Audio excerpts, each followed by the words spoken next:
नमस्कार। सहारा हरियाणा के आज के खास बुलेटिन में मैं अलका कथुरिया आप सबका स्वागत करती हूं। खबरों को विस्तार से जानने से पहले नजर डालते हैं आज की हेडलाइंस पर। सरकार खरीदेगी किसानों की फसल का दाना दाना, कहा कृषि मंत्री जेपी दलाल ने। कृषि मंत्री ने कलल और अनाज मंडी पहुंच लिया सरसों खरीद का जायजा। डेरा बाबा बालकपुरी धाम में चल रही भोजन वितरण सेवा में पहुंचे उपायुक्त आरएस वर्मा शहरवासियों से अपील करते हुए कहा कि सोशल डिस्टेंसिंग का रखें विशेष ध्यान। लॉकडाउन पार्ट 2 को सफल बनाने के लिए पुलिस प्रशासन कर रहा दिन रात ड्यूटी, नाकों पर तैनात पुलिसकर्मी सतर्क। भाजपा ने श्री राम रंगशाला में किया सफाई कर्मचारियों का सम्मान। कांग्रेस अध्यक्ष कुमारी शैलजा ने पीजीआईएमएस को भेजे 7,000 मास्क व 4,000 ग्लव्स। पूर्व मुख्यमंत्री भूपेंद्र सिंह हुड्डा ने बड़ौदा हलके के विधायक रहे स्वर्गीय श्री कृष्ण हुड्डा के आवास पर पहुंचकर श्रद्धांजलि दी। जुलाना की अनाज मंडी में पहुंचे उप मुख्यमंत्री दुष्यंत चौटाला, कहा किसान का एक एक दाना खरीदेगी सरकार। जुलाना अनाज मंडी के आड़ती सरकार की ऑनलाइन पर पॉलिसी का कर रहे हैं विरोध। जमीनों की रजिस्ट्री पर रोक खत्म, 20 अप्रैल से फिर से शुरू होंगी।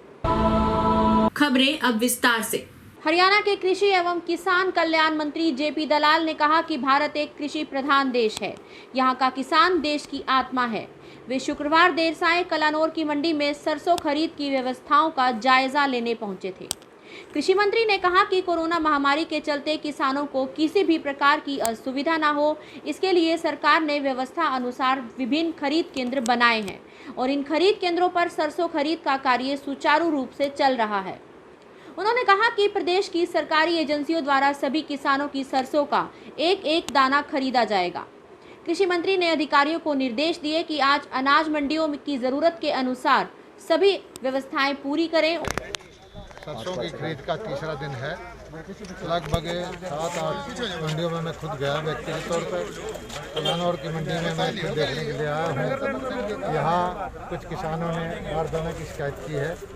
मैंने अधिकारियों को बोल दिया कि घंटे के अंदर अंदर इनका बारदाना पूरा होना चाहिए और किसी भी तरह की समस्या हम नहीं छोड़ेंगे। सोशल डिस्टेंसिंग का ख्याल रख के सारी की सारी सरसों की परचेज करेंगे, सारी गेहूं की परचेज करेंगे और जो भी कोई कटाई कर बरतेगा। पानी की यहाँ समस्या बताई किसानों ने, मैंने बोल दिया चेयरमैन को भी टैंकर लगा दो और सारे किसानों की एक एक दाना आखिर तक हम खरीदेंगे और 3 दिन के अंदर अंदर इनकी पेमेंट भिजवा देंगे। सैनिटाइजर की व्यवस्था कर देंगे, मास्क की व्यवस्था कर देंगे और यहाँ से जो है लिफ्टिंग की जो समस्या थी उसका भी समाधान करेंगे। देखो पहली बार जो है पहले 47, 60, 50 बोरियों मंडियों में परचेज चलती थी। अब सोशल डिस्टेंसिंग का ख्याल रखने के लिए मंडियों की संख्या बढ़ाई जी, क्योंकि लेबर की मंडियों में शॉर्टेज थी तो गांव अलग अलग मंडियां बना दे ताकि गांव से भाई किसान भाई अपने साथ कुछ लेबर लेके आ जाए।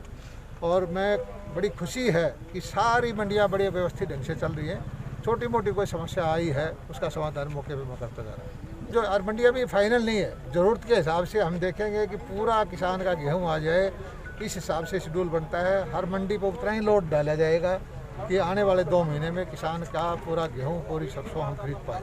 अगर उसमें मंडी में पूरे किसान बच जाते हैं तो हम एक मंडी और बना देंगे। आपदा की इस घड़ी में कोई भी इंसान भूखा न रहे, इस मुहिम को निरंतर जारी रखते हुए डेरा बाबा बालकपुरी धाम में रोटी डे संस्था व श्री राम उत्सव कमेटी द्वारा जरूरतमंदों के लिए शुरू की गई लंगर सेवा में आज उपायुक्त आरएस वर्मा ने शिरकत की। उपायुक्त ने डेरे पर आयोजित भोजन वितरण सेवा की तारीफ करते हुए आयोजकों का धन्यवाद किया। साथ ही उपायुक्त ने कहा कि सरकार की हिदायतों के अनुसार 20 अप्रैल के बाद लॉकडाउन में कुछ नियमों व शर्तों के साथ छूट दी जा सकती है, जिन्हें हर कीमत में पालन करना होगा। साथ ही उन्होंने शहरवासियों से अपील की कि सोशल डिस्टेंसिंग का विशेष ध्यान रखें। जैसे ये लॉकडाउन को थोड़ा ढील दिया जाएगा तो ये हमारे लोगों के लिए और हमारे लिए एक चैलेंज है। ये बहुत ज़रूरी है कि हम सोशल डिस्टेंसिंग को बना के रखें। जैसे ही हम यूनिट और ये चरणबद्ध तरीके से चलवाएंगे और ये बहुत ज़रूरी है कि चरणबद्ध तरीके से ही चलाया जाए। यदि एक बार इकट्ठा चलाएंगे तो उसमें दिक्कत आने की संभावनाएं थोड़ी ज़्यादा रहती है, क्योंकि लेबर है, मटेरियल है, रॉ मटेरियल है, वो एक दूसरी जगह से ट्रांसपोर्ट करना पड़ता है और वो कितने हाथों से टच होकर के किस विभिन्न एरिया से आता है। कुछ एक हमारी आइटम्स ऐसी होती हैं जो हॉटस्पॉट एरिया से आती हैं, तो हमें इस चीज़ से अवॉइड करना चाहिए। और साथ में इनका जो यूनिट चलेगी उनमें काम करने वाले सब लोगों के पास चीज़ वगैरह जारी होंगे। तो ये पूरा चुनौतीपूर्ण कार्य है जो केवल पब्लिक के सहयोग से ही पूरा हो सकता है। ये बिल्कुल हमें इसमें सावधानी बरतनी चाहिए और WHO और MHA की जो गाइडलाइन है सरकार द्वारा जो जारी की गई है उसके मुताबिक हमें बिल्कुल सोशल डिस्टेंसिंग और जो नॉर्म्स बताए गए हैं डूज एंड डोंट में उनको अडोप्ट करना चाहिए। ये बहुत अच्छी बात है। और इस वक्त जो हमारे प्रवासी मजदूर, जब यूनिट हमारी इंडस्ट्रीज़ औद्योगिक इकाइयाँ बंद हो गई हैं तो ये बेचारे घर पे और अपने रहने के स्थान पे लॉकडाउन हो गए हैं। तो ये ज़रूरी है कि इन लोगों की केयर की जाए और सरकार भी केयर कर रही है। साथ में हमारे जितनी NGOs है और हमारे जहाँ आप लोग देख रहे हैं इतना अच्छा कार्यक्रम यहाँ हमारे बाबा कर्णपुरी जी ने चला रखा है। तो मैं यही निवेदन करूँगा कि अब धीरे धीरे इसको नॉर्मल होते हुए डे बाय डे हमारा कुकड मील है उसको थोड़ा सा लोगों तक अपने नॉर्मलाइज हो लाइफ और वो अपने आप चले। इसके लिए सूखा राशन की सफिशिएंट मात्रा में उन लोगों तक भिजवाने की कोशिश की जाए। एक लास्ट तक तो यही है कि अगर जैसे छूट मिलती है और अगर कहीं लगता है कि भाई उस नियमों का पालन नहीं हो पा रहा तो क्या इमीडिएट वो बिल्कुल given permission can be withdrawn in case of any violation. Mahant Baba Karnapuri ने कहा कि गुरु कृपा से यह लंगर सेवा जरूरतमंद लोगों तक पहुंचाई जा रही है। सतगुरुदेव स्वामी बालापुरी महाराज जी की असीम कृपा से व डेरा महंत श्री स्वामी बालापुरी महाराज व रोटी डे संस्था द्वारा सुचारू रूप से ये जो सेवा चल रही है, सभी भक्तों के अथाह सहयोग से सभी अपने अपने पुनीत कार्यों में से जो ये इस यज्ञ के अंदर आहुति डाल रहे हैं उनका तहे दिल का धन्यवाद करते हैं। और गुरु महाराज जी की कृपा सब पर बनी रहे। और सबसे बड़ी कृपा रोहतक शहर पे अपार कृपा है कि रोहतक के अंदर कोई ऐसा केस नहीं है जिससे कि रोहतक में कोई खतरा हो। तो ये कृपा बनी रहे कि रोहतक के अंदर कोई ऐसा ना आए, सभी खुशहाल रहें। और जो ये अन्न बन रहा है, कहते दाने दाने पे लिखा हुआ है खाने वाले का नाम, जिनके भागों में है उनको घर में ही पहुंचाया जा रहा है। ये सभी समाज सेवकों का, सभी अपने जितने भी डेरे के भगतजन हैं, जो भी संस्थाएं इसमें जुड़ी हुई हैं, उनका तहे दिल से धन्यवाद करते। लॉकडाउन पार्ट 2 को सफल बनाने के लिए पुलिस प्रशासन दिन रात अपने फर्ज को अंजाम दे रहा है और नाकों पर तैनात है। हर नाके पर आने जाने वालों से उनके बाहर आने का कारण पूछा जा रहा है और बिना वजह निकलने पर पुलिस उनके खिलाफ कार्रवाई करने से भी गुरेज नहीं कर रही। सहारा हरियाणा ने नाके पर तैनात पुलिस अधिकारियों से बातचीत की और जाना कि वे किस तरह से अपनी ड्यूटी को अंजाम दे रहे हैं। कोरोना के चलते देश में लॉकडाउन 2 जारी है और पुलिस प्रशासन पूरी तरह से सख्त नज़र आ रहा है। हर नाके पे आने जाने वालों का कारण पूछा जा रहा है, उनकी ID चेक की जा रही है। ज़रूरी सेवाओं के लिए ही उन्हें जाने की परमिशन है, नहीं तो पुलिस प्रशासन उनका चालान करने के लिए या उनको गाड़ी को इम्पाउंड करने के लिए भी कतई गुरेज नहीं कर रहा। आइए जानते हैं, बात करते हैं पुलिस अधिकारी से। दिक्कत ठीक चल रहा है, वैसे लॉकडाउन का पूरा देना है और अच्छा सहयोग करिए ऐसी बात में, और सही देना माहौल है। ऐसा ड्यूटी जाती वाले आते जाते हैं, बैंक वाले हैं, देना अपना PGI का स्टाफ है, डॉक्टर वगैरह है, यही निकल और बाकी तो बीमार है वो आता है और बाकी लोग पूरा। और अगर मान लो आपको लगता है कि पता कि भाई वो बिना ही कारण किसी वजह से आ रहा है तो क्या एक्शन कर रही है पुलिस? हम चालान वालान करते हैं, उनको चेक करते हैं या कुछ देते हैं, सब गाड़ी डालते हैं। तो आज सुबह तक कितने चालान हुए, ऐसा कुछ फिगर हो आपके पास? वो चालान पिछले करते हैं। क्या पब्लिक का सहयोग मिल रहा है? हाँ, पब्लिक का बहुत बढ़िया सहयोग मिल रहा है और हमें बहुत अच्छा लग रहा है। आप अपनी इस कोरोना क्योंकि बहुत बड़ी महामारी है, कितना अपनी ड्यूटी को चैलेंज मानते हैं? तो ये चैलेंज तो है, ड्यूटी का इतनी बड़ी बीमारी में हम जो कर रहे हैं, पब्लिक की सेवा कर रहे हैं, बहुत बड़ी है। रोहतक नगर निगम ने गली गली पहुंचकर सफाई करने वाले योद्धाओं का शनिवार को पंडित श्री राम रंगशाला प्रांगण में सम्मान किया। करीब 5 मिनट तक सफाई कर्मचारियों के सम्मान में तालियां बजती रही। कार्यक्रम में पहुंचे प्रदेश के पूर्व भाजपा मंत्री मनीष ग्रोवर, मेयर मनमोहन गोयल, भाजपा जिलाध्यक्ष अजय बंसल, सतीश नांदल, कृष्ण हुड्डा, महामंत्री सतीश आहूजा आदि ने कर्मचारियों का सम्मान किया। भाजपा नेताओं ने कहा कि सफाई कर्मचारी खुद को अकेला ना समझें, 24 घंटे उनकी मदद के लिए वो तैयार हैं और आप लोगों की बदौलत स्वच्छता के मामले में देश और प्रदेश में रोहतक का नाम रोशन हुआ है। कार्यकर्ता बंधु अजीत गुजारा जी कमिश्नर और पार्वती एंटरप्राइज के मालिक कृष्ण हुड्डा जी और सभी भाइयों पत्रकार और छायाकर्मी मित्रों, हमने त्रासदी के कई अपनी इस उम्र में देखे, बाढ़ आती देखी, भूकंप आता देखा, परंतु भूकंप और बाढ़ में उसमें मेन पावर चाहिए। परंतु ये त्रासदी देखी, अकेले चलो, इकट्ठे मत बैठो, दूर दूर करके बैठो।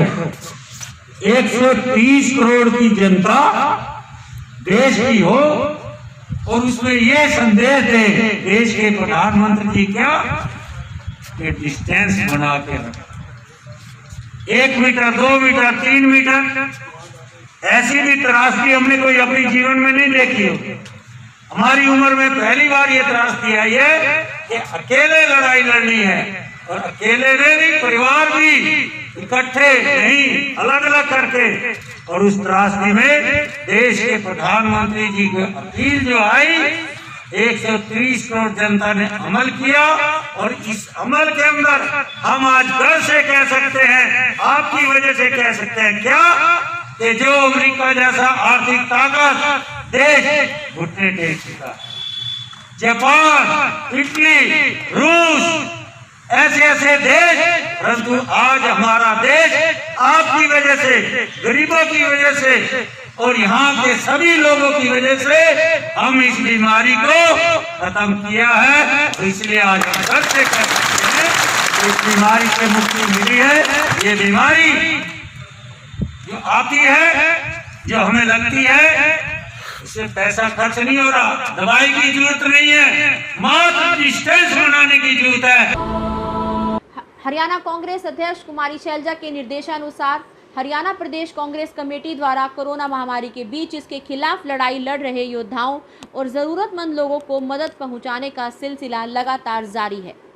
हरियाणा प्रदेश कांग्रेस कमेटी के महासचिव डॉक्टर अजय चौधरी ने बताया कि शनिवार को हरियाणा प्रदेश कांग्रेस कमेटी की तरफ से रोहतक PGIMS में महामारी के खिलाफ अपनी जान की परवाह किए बगैर लड़ाई लड़ रहे डॉक्टरों, नर्स, पैरामेडिकल स्टाफ और सफाई कर्मचारियों को कई ज़रूरी सुरक्षा संसाधन प्रदान किए गए।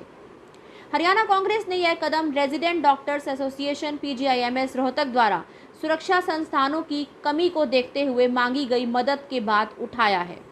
उन्होंने बताया कि प्रदेश कांग्रेस की तरफ से PGIMS रोहतक को 1000 N95 मास्क, 6000 3 प्लाई मास्क और 4000 ग्लव्स प्रदान किए गए हैं।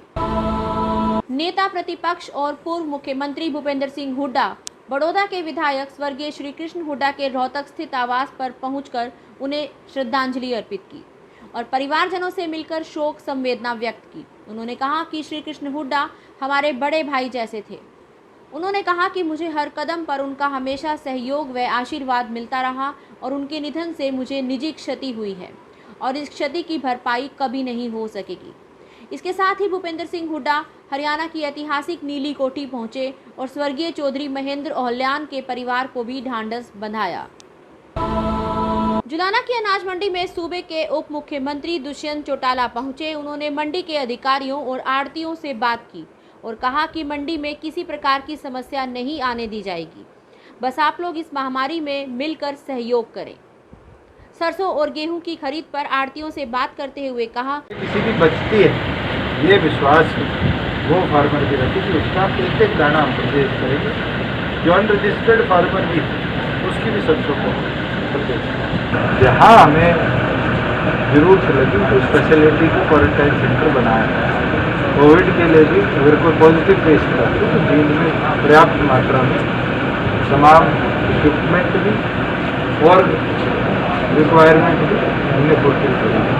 अगर हम इसको बढ़ाते रहेंगे और सिर्फ यही सोचेंगे कि अलग अलग सेंटर बनाने हैं तो फिर इस बीमारी को हमें एक जगह नहीं रोक पाएंगे। जुलाना के आढ़तियों ने सरकार की ऑनलाइन पॉलिसी का विरोध करना शुरू कर दिया है। हालांकि स्वयं सूबे के उप मुख्यमंत्री मंडियों का दौरा कर बातचीत कर रहे हैं, लेकिन आढ़तियों और सरकार के बीच बात बन नहीं रही।